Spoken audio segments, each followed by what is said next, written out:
Hello. Hi, Did you got COVID, teacher Andrew? my family members all got COVID except me, so I have Oh, to be masked up at home.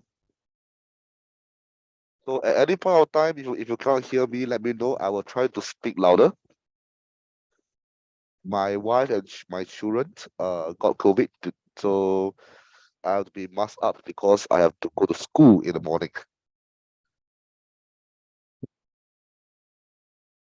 So today lesson we're going to talk about why is a healthy and sustainable ecosystem important to us, and we're going to learn, right, how do we define matter, nutrients, energy, and all those healthy lifestyles. And we're going to evaluate on ourselves, on our dietary habits, and analyze some of the food consumption across the globe.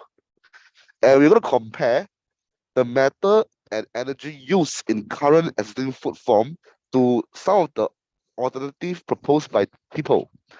So all they're going to do it today in the lesson. So without further ado, let us start. So as mentioned, this entire session's resources is by Nearpod. I'm just taking one of their lesson materials as an example for today's session. So the guiding question for this session, right, is why is a healthy and sustainable ecosystem so important to us? So let's start. So before we begin, everyone in your Nearpod now, tell me what's the difference between matters and energy?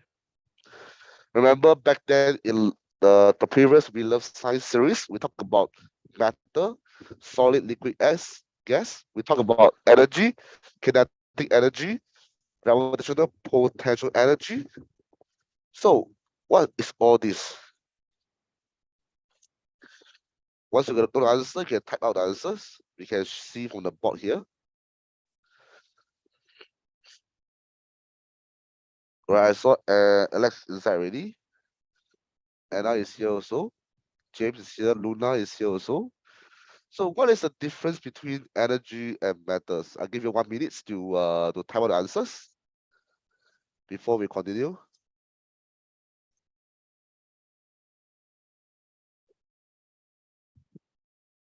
One of the difference that I can tell you all is matter take up space, which we call it as volume. Whereas energy it's not like matter. Energy don't have any mass. So mass is one of the difference between matters and energy. The other difference that we can talk about, let me just write down first so that at least you can understand. So matter takes up space, but energy does not. All right. So we have what else? What else do we have? Matters has measurable mass. We can measure the mass of the matter, like a solid, a rock. A rock is around 10 kg in weight. Or we can say that this particular bottle contains 10 gram per cm cube of air. All right. But energy has no measurable mass. You cannot measure how heavy the energy is. All right. The next things that we can talk about is matters describe an object. All right. Whereas energy describe the property. So matter describe object, energy describe property. So these are the differences between the matter and energy. So what are some of the examples of matters? Well, example of matters we can talk about is solid, liquid, gas. What about example of energy? we talked about solar energy, talk about kinetic energy, talk about uh potential energy. So after we go through the examples of the difference between the matter and energy, now we somewhat know what is going to happen in today's sessions. All right, let's carry on the next slide. So, what is energy? Energy is the capacity to cause change. As discussed in previous lessons, energy cannot be created or destroyed. It can only be conserved or converted to another form. For example, a ball is on top of the hill. The ball has potential energy. As the ball rolled down all the way from the top of the hill to the bottom of the hill, it moved down fast as possible. By moving, it converts potential energy to kinetic energy. So energy can only be conserved or converted, but not create or destroyed. All right. Okay. So of course, when you move something, there will be heat involved. All right. So potential energy gets converted into a bit of heat energy and kinetic energy. All right. Next up. So why is energy interlinked with the neutron cycles? Well, if you will reference back to the chapter on the food web, we have discussed and learned about producers and consumers and decomposers. Producers basically are the person that produce their own food. All right. Like example, plants. Plants produce food via photosynthesis. All right. Then they convert the sunlight into chemical and glucose. So producers are those living things that is can make their own food is called producer. Consumer, on the other hand, obtain energy from consuming other producers or other consumers. Basically, we as humans, we eat plants. When plants make their own food, we eat them, we obtain energy from them. So the energy is passed down from the sunlight all the way to the plants, and the plants all the way to our stomach, us, after we eat vegetables for meal, for dinner or lunch. All right. Then we have another category called the decomposers, whereby it's all those fungi and all those maggots or whatsoever. They obtain energy from the chemical bond of the dead and waste matter. So if a living thing pass away, the energy in the body will not just disappear. It will move and transfer to the all right. It will be moved and transferred to the decomposer who will eat the body of the dead and waste matter, and the energy gets passed on and on through a cycle, because energy will never be destroyed but only converted or conserved. All right, next up. So we look at this photosynthesis, so I say we look at this food web.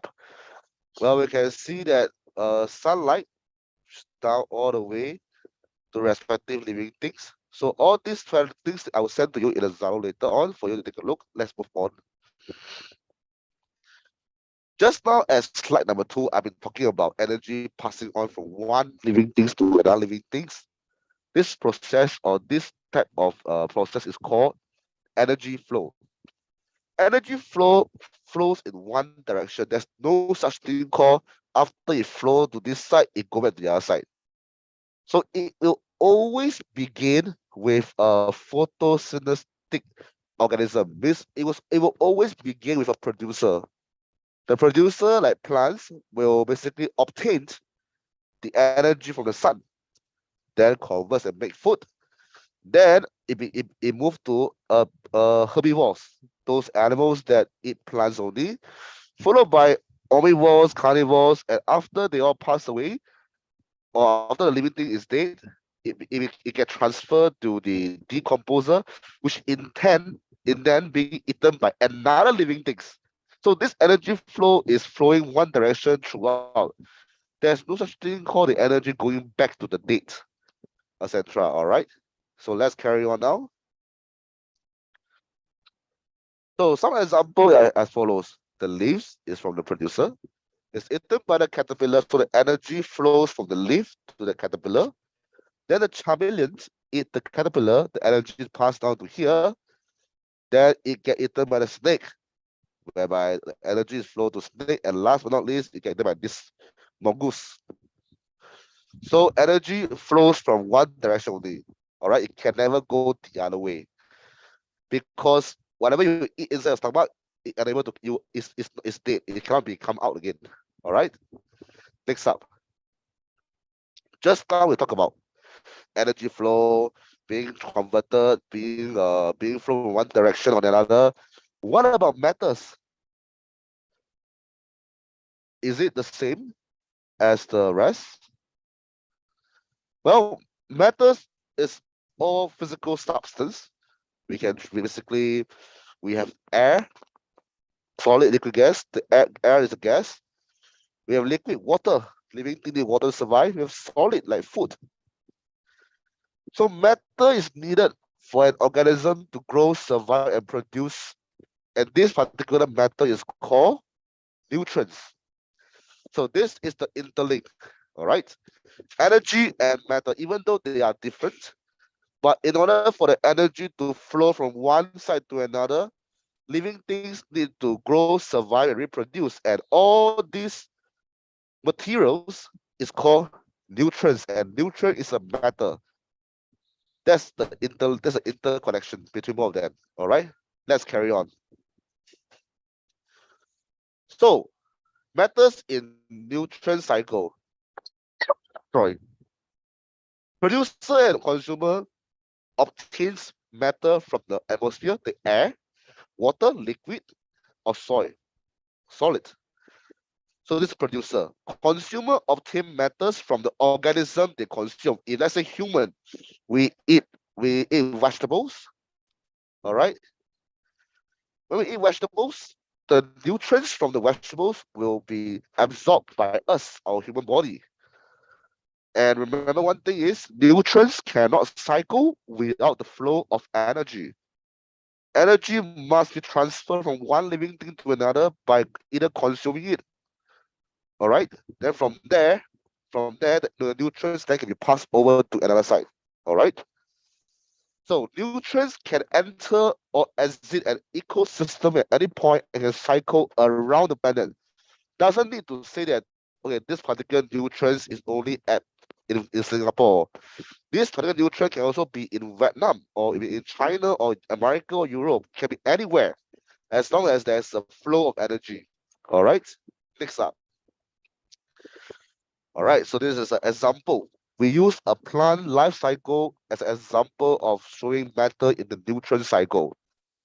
So first we have the adult plant. After it die off, it will decay, it will decompose, and it will back to the soil. And then soil grow into a new plant. When there's seed, the seed will absorb the nutrients from the decomposition as fertilizer and grow back again. This cycle continues from the beginning of the earth until today. This is called the matters in nutrients cycle. All right, let's move on to the nutrient cycle in proper. All right, nutrient cycle. Water, the chemistry, the chemicals symbol is H2O. Oxygen, O2, and glucose. Glucose, the chemical symbol is C6H12O6. Are some of the examples of nutrients consumed and used by organism or will get passed down as waste. So no matter what, when a matter is being consumed, it will be returned to the atmosphere, all right, and re-enter the cycle again. This is the nutrient cycle. Next up, we have two types of respiration.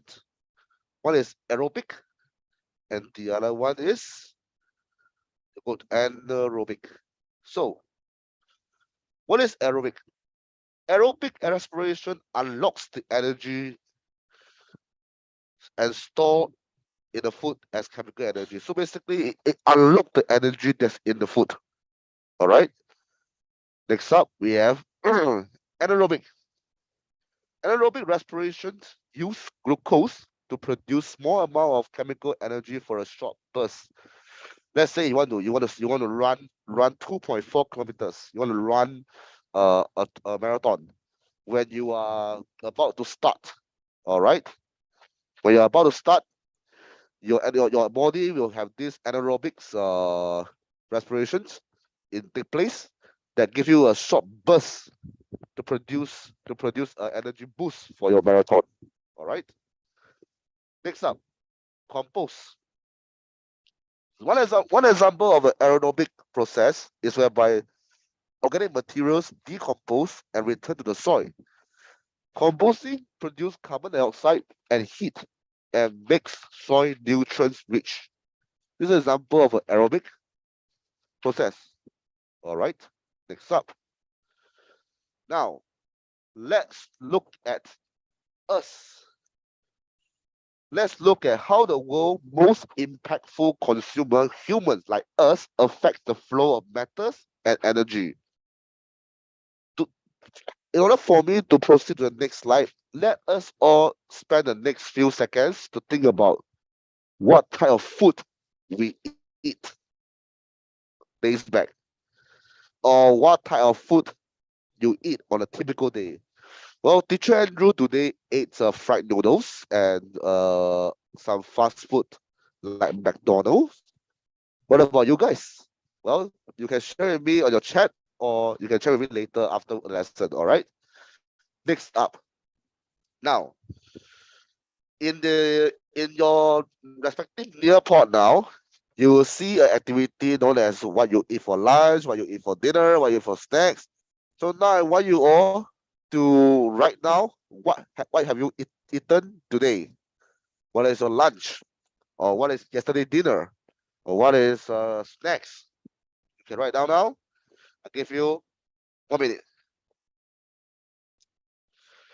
Let's say, Teacher Andrew, this lunchtime I ate McDonald's. So I just put MC. All right, I ate chicken. I had chicken. All right. Then for a snack, for dinner, Teacher Andrew haven't eaten dinner yet. So I will see yesterday. Yesterday I ate I ate what did I eat? Ah, I ate fried rice. Then for snack I ate dim sum and wonton. So these are the example there. These are some of the things that I ate. Let me see the students what you ate. Did not eat? Don't know. Okay. All right. Okay. Fish, meat. All right. We have rice, noodles, milk. Nice. That's a lot of food. All right.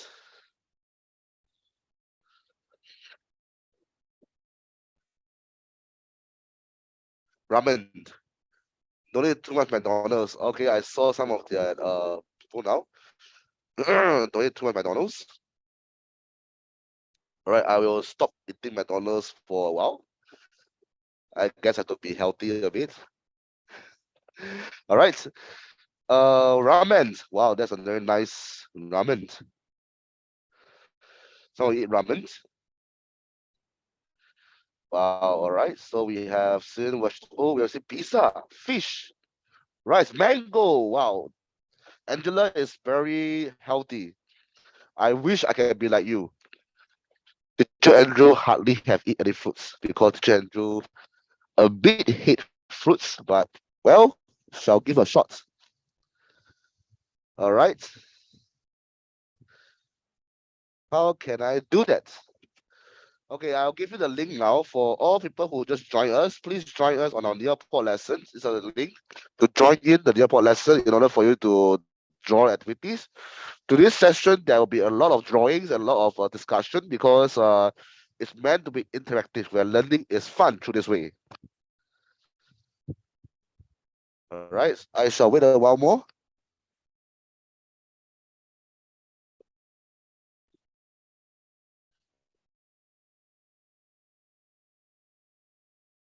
We have Brad. Okay, well done, Brad.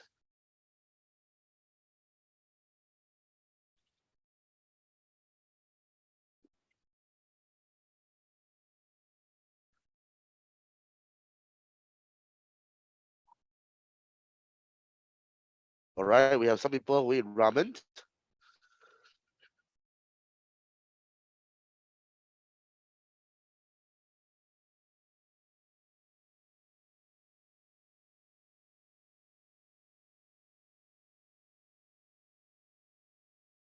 All right, we have some people who eat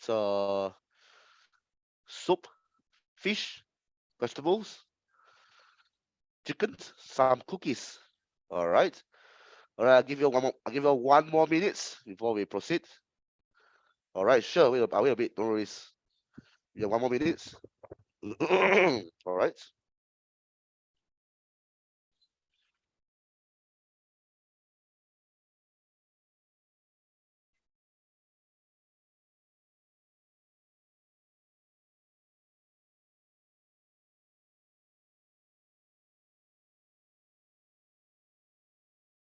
All right. 30 seconds more. All right. Okay. All right. It's time for me to stop it. Okay, stop it. All right. Now, let's draw a pie chart. All right. That shows a proportions of your food in this category.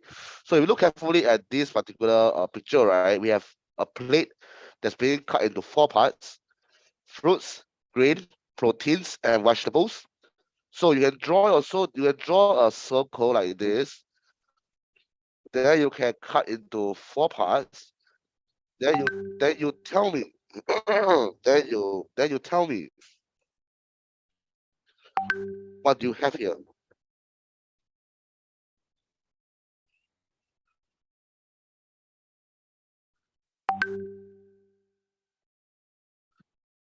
All right, you can write here. You can put a text and we can write here. You eat. So I ate rice. I ate ramen.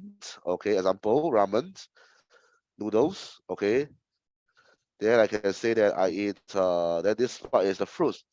Andrew don't eat fruits. So no fruit here. So we have. Then we have another text here. I will write here. Another text box. Here I will. It's all the vegetables. Teacher Andrew eat vegetables. Yes. Broccoli.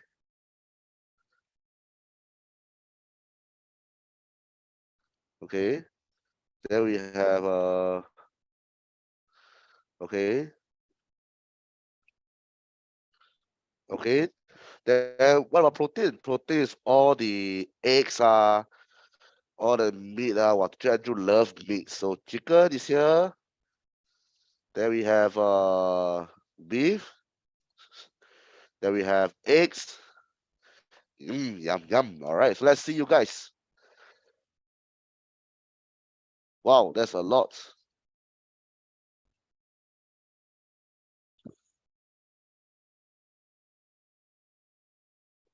Eh, all right.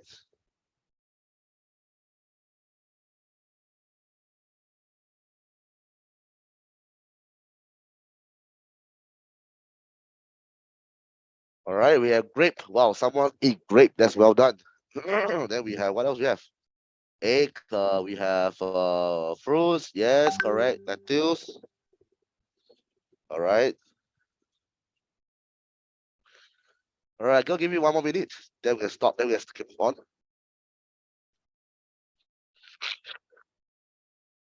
Any point of time, if you think that I'm too soft, let me know. I'm sorry I have to wear mask today because all my family members got COVID except me. So I have to protect myself and because I have to go school tomorrow for work.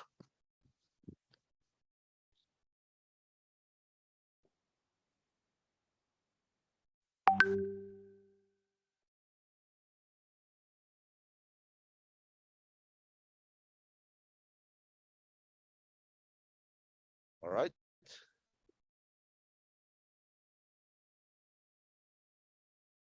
All right. So okay, so let's proceed now. So you have drawn your own pie chart now. That's great. Now let's proceed. Okay, now students, look at this particular website now. This is the average daily dietary energy consumption per capita in a country. So the first one is ranked at Ireland. Ireland is the first. So food consumption is the amount of food available for food consumption. So all right, so based on this table, right, you can see all the countries that are listed here. All right. Of course, some people will say, teacher, why do you use Wikipedia? Well, the table itself, right, you can see the reference here. There's all the reference, and below we can see whether is it true or false. But for now, to speed up lesson, I'll just use Wikipedia for the time being. All right, so all the countries here are saying how much food intakes they take at the year 2018. So let's see where it is Vietnam. Vietnam's intake is 3,035 kilocalories per day per capita. Whereas Singapore is not found. So Singapore don't make it to the top. All right. So from this, right, this table is from the UN. So what does the data not reveal? Based on this thing, what can we refer? And what data is not shown here in order to justify the food consumption? Well, the things that's not shown here is the number of, you see here, this is the answer is here. All right. Food consumption is the amount of food available for human consumption as estimate in our world in data. However, the actual food consumption may be lower than the quantity shown as food availability depends on the wastage and losses of food in household. So this data is not somewhat not accurate because it did not show the number of wastage and losses of food in a household. For example, during cooking, your mom accidentally break the egg on the floor. That is considered food wastage. So in order to actually find out what exactly is right, the best way is right to have a table of to calculate the food wastage. All right. So let's carry on. Now we talk about calories. All right. So what is calories? We heard of lower your calories to be a healthy lifestyle here and there. So why is calorie? Why people are so obsessed with calories? Well, according to the UN data, the average minimum daily energy requirement is about 1,800 kilocalories per person. The country listed show a much higher level of consumption, with the US being high on the list. But it did not show the age. So we don't know each age group, age range, they eat how many. All right. So this all these factors leads to sustainable food supply. Well, providing food for a growing population is challenging. So every time we do right, and whatever we think we do, or whatever things the government do, will affect all the metals and energy across multiple ecosystems. For example, let's say a country A, agriculture use 70% of water. Human takes up to all the water of stream, river, and lakes, and the capacity to expand is limited because human is using the remaining. So all these factors will affect the sustainability. Just like the war in Ukraine, and Russia. Previously, earlier on the year, it affect the rice export, the food exports. All right. With that, right, so basically any decision the government makes will affect the food supply if it's not cautioned enough. All right. So let's carry on. So let us go on a virtual tour, shall we? This virtual tour will show you one of the food inside. So let me see how do I call it. Okay, so this virtual tour now. On the next slide, right, everyone will be going to a chamber in Germany where all the ribs and sausages are being made. As you explore the room, think about some question whereby how many people it will fit. Like in this room, all the meat once being done or cooked, how many people can it fit? And what methods or energy is used to raise the livestock or process the meat or deliver it? Is it a sustainable process? Let us discuss after we view the VR, all right? Let's view it now.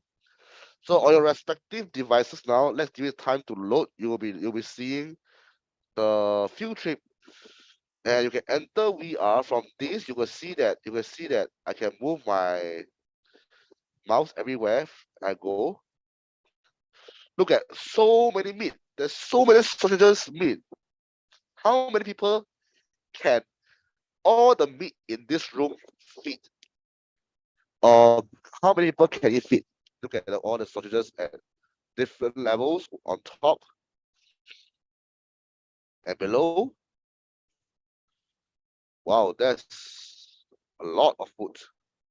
So can I have a show of hands? How many people think how many can it fix? Can it fit?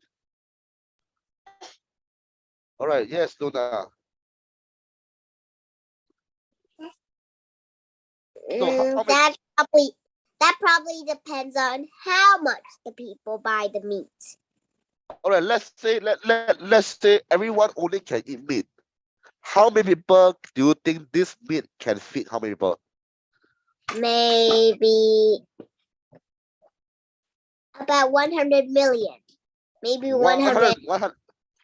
100 million. Wow, that's a very nice number. So this room can fit up to 100 billion people. That's a very good amount. Thank you very much, Luna. What about the rest? Tell me some answer. How many people do you think the room meat can fit? Yes, Mingan. Well, to consider that, uh, it also depends on how many the people eat and um how many long do they eat them. So this could theoretically feed a few thousand people because that is still a lot amount of food, to be fair. All right, very good. So from there, thanks, Mingan. So from there, right? Yes. So Alice, tells me, tell me, how many people do you think can fit? Um, for me, I think for fat people, I think just a few hundreds people can eat it if they're fat. But if those people Okay. are like thin, they about thousands of people could eat all of it. And for people that are losing weight, I think millions of people. Correct. So you're right. So this room, right, can fit up to 100 or 1,000 of people depending on the size they bought. So what is the purpose of showing you this ER? It's because right, we want to know, right, from in order to become a processed meat, what does it go through? So to become a processed meat, right, first you need to raise cattle or raise animals. So by taking care of animals, by giving tender loving care, giving food and shelter before it grown up to become eatable. Then after it's eatable, you have to spend time to cook it. You have to spend time and energy to cook it. is it sustainable? Let's say these people only know how to eat meat.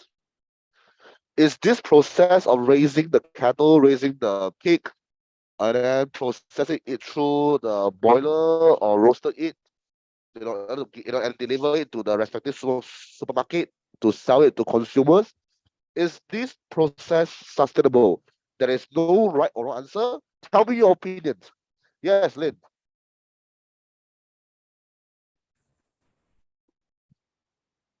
What is your opinion? Sustainable. Why? Why is it sustainable? Like I say, there's no right or wrong. You can just tell me anything you feel like is the answer. Some people can say not sustainable, some people can say sustainable. All right, thank you, Lynn. Yes, this is Ty, is it? Hello. Hi. Hi. Hi. Hi. Nice. Sustainable. Nice. Sustainable. Okay. Yes. Ah, Why is okay. sustainable? Why? Oh, it is There is no right or wrong. okay. I'm wrong. No, no, no, no, no, no. No, it's okay. There's no right or wrong answer. Is it's up to how you explain. Okay. Okay, So okay. yeah, you can try to explain if you want. No, I have I'm wrong. No, you are correct. You're correct. There's no right or wrong. There's no correct answer or right answer. All right, no worries. Let me just explain to everyone why I say there's no right or wrong answer. Okay, the first thing first, right? We look at all the factors. Let me just oh, someone answer. Okay, or this person is okay.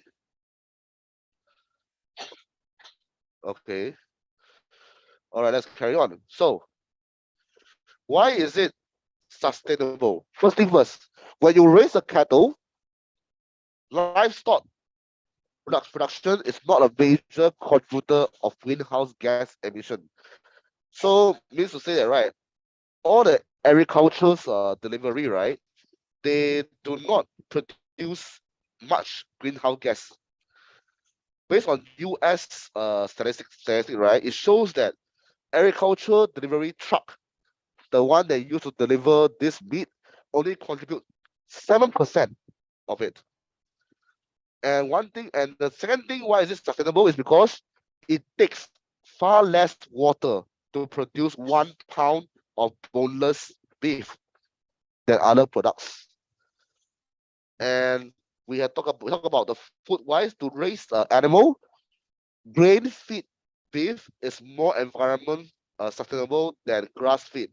So I give grains to the cow, it will become more sustainable and environmental friendly as well.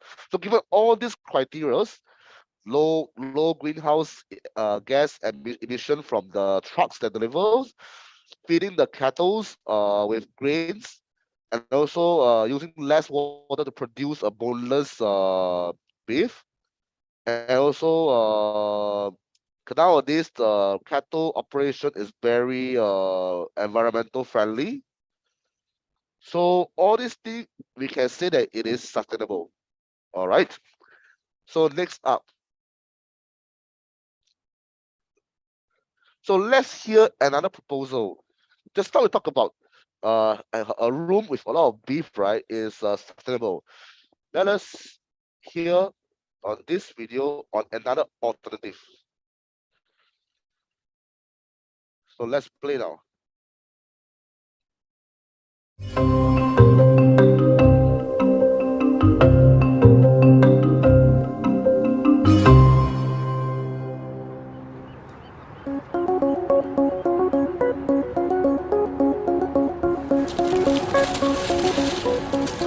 Okay, these are super worms. They're a type of mealworm. They're really crispy. They're really good. I'm Monica Martinez. I'm the founder and owner of Don Bujito. I call it the first edible insect food business in the United States. A lot of people had a misconception that these guys live in the ground, in the dirt, and they associate dirt with dirtiness and like yuck. Some people find the idea inherently disgusting. That looks pretty disgusting. You want to try one?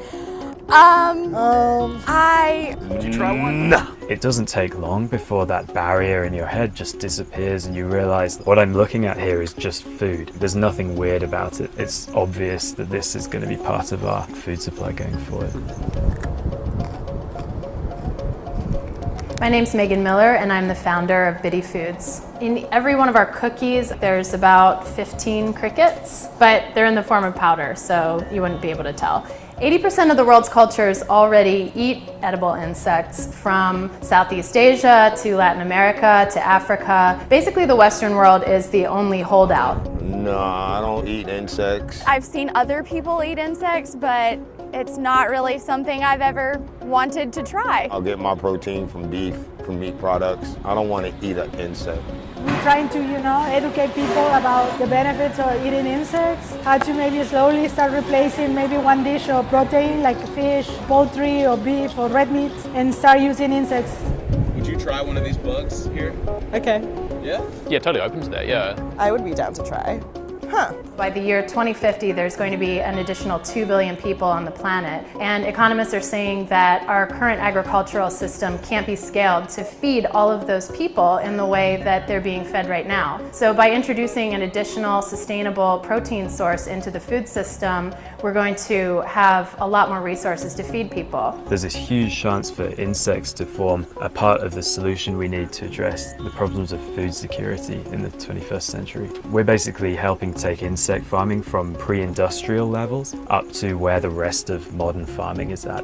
What we're doing right now is trying to get more people raising insects sustainably on a commercial scale so that we can start to get a larger supply, so that the edible insect companies will have a supply that we can use to get this food source into the mainstream. We've got to get to the point where insect production happens as part of kind of an industrial process which is heavily automated, doesn't require a lot of manual input from humans and basically physically moving stuff around.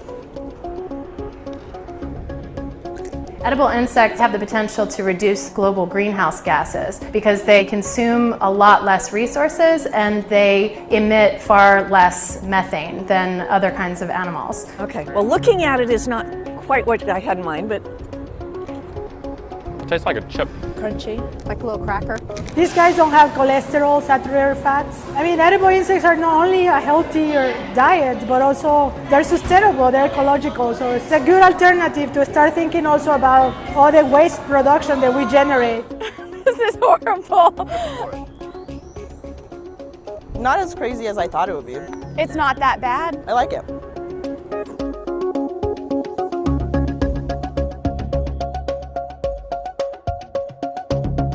All right.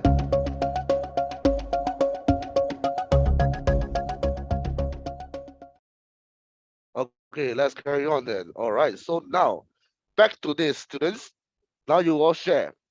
Is insect the real alternative to meat? Will you eat insects instead of cow or pigs?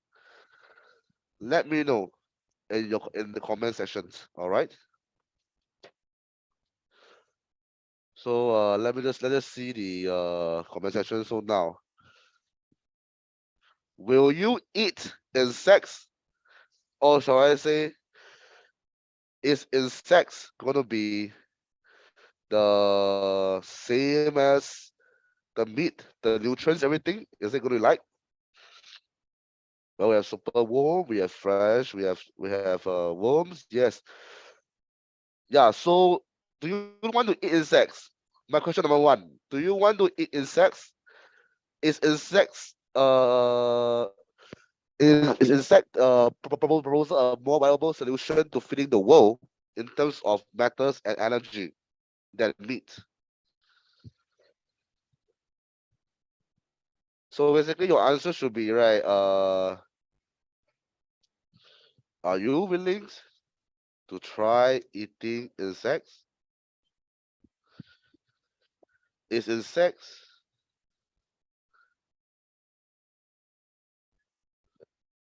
an alternative to meat? Yes, Luna. Would eat some insect. I would eat insects. I see. All right. No worries. There's no right or wrong. Thank you very much, Luna. Yes. Oh yes. It's a to me. So, are you willing to eat it? And is insect alternative to meat? All right. Yes, Peter.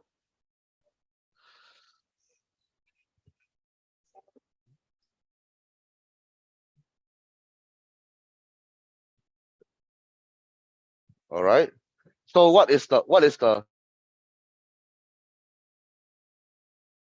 so what is the transfer of energy flow if we use insects, or let's say we consume insects in Before okay? you okay, All right, Peter, yes.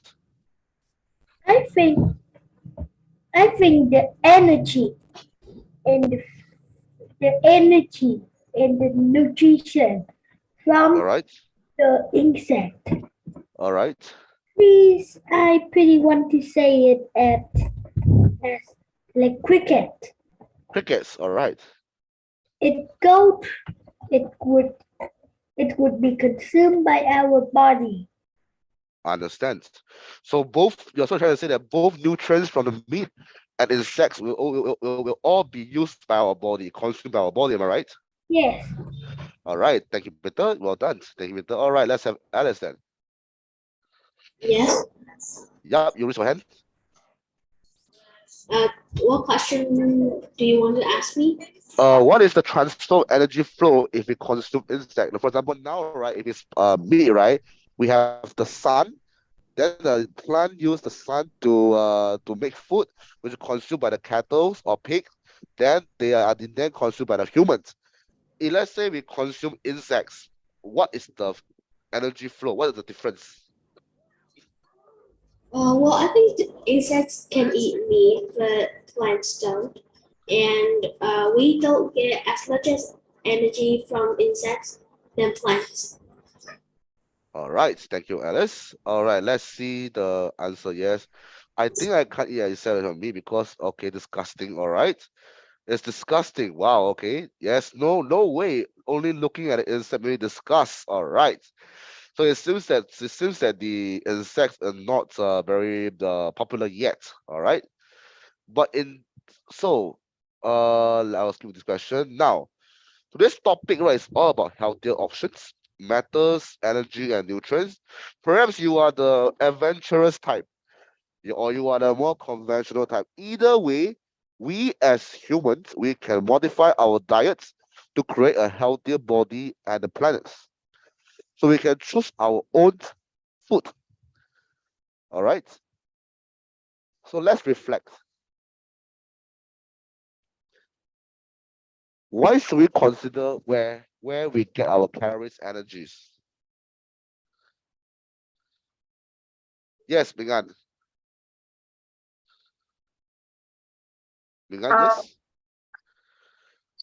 Why what is should yeah the question is why should we consider where we get our source of energy?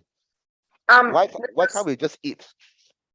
um because food comes in a lot of forms. Like, oh my okay, so um there's food comes from different sources, like from fat and stuff like that. And maybe like fat people eat more fat, wouldn't be good for them. So um it would be better for them to consume that something that does that have like the same kind of calories, but don't have the same fat. All right, thank you, Mingan. The other reason why we should consider where we get our calorie energy is because of the current global warming. The Earth is currently warm up. we can see the ice at the North Pole and South Pole is melting. So for those people who are environmentalists, they will tend to consider where to cut off the greenhouse emissions. They will they'll find ways to prevent the world from getting more hotter and hotter. Through this, they will be thinking of, so through this, right, we should consider where we're gonna get our calorie energy. Does this particular meat came from this particular location that require many truck delivery, so on and so forth. But for normal people outside, they won't consider much. But for scientific point of view, those scientific research paper, they will be targeting on the different factors for you to choose. So like example, we choose to eat fruits and vegetables to maintain it healthy. So we consider some food in order to make us healthy. Like for example, Teacher Andrew be eating fast food. Teacher Andrew is not healthy. Teacher Andrew is about to get sick if I don't control my diet. So thanks, James. You got a right answer. The other than the environmentalists, we talk about healthy lifestyles. If you want to be healthy, you should consider where you're gonna eat, what you're gonna eat. All right. Then we have health. Yes, correct. Healthier living. Then if people gonna consume calories needed every day, healthy lifestyle for people, try to lose some weight. Like Teacher Andrew is gonna lose some weight because I'm 120 kg, so I should eat more vegetables. I have to consider different calorie intakes. Yes, you're right. Well done. Very good job. Yes, you don't eat worms. Okay, worm is delicious. Well done. All right. So that's all for today's sessions. I will see you next week for another episode of We Love Science. All right. I will send today's link to the Zalo group later for you all to use it during your free time. All right. Hey you, please give me the link to the Zoom. Ken, I will send it. I will send it in the No. Zalo group now. I want to link to come to Zoom. Bye. Oh, the link to come to Zoom, is it? Bye bye. Okay, let me just give you a Give me link the first. link. Give me the Bye. link.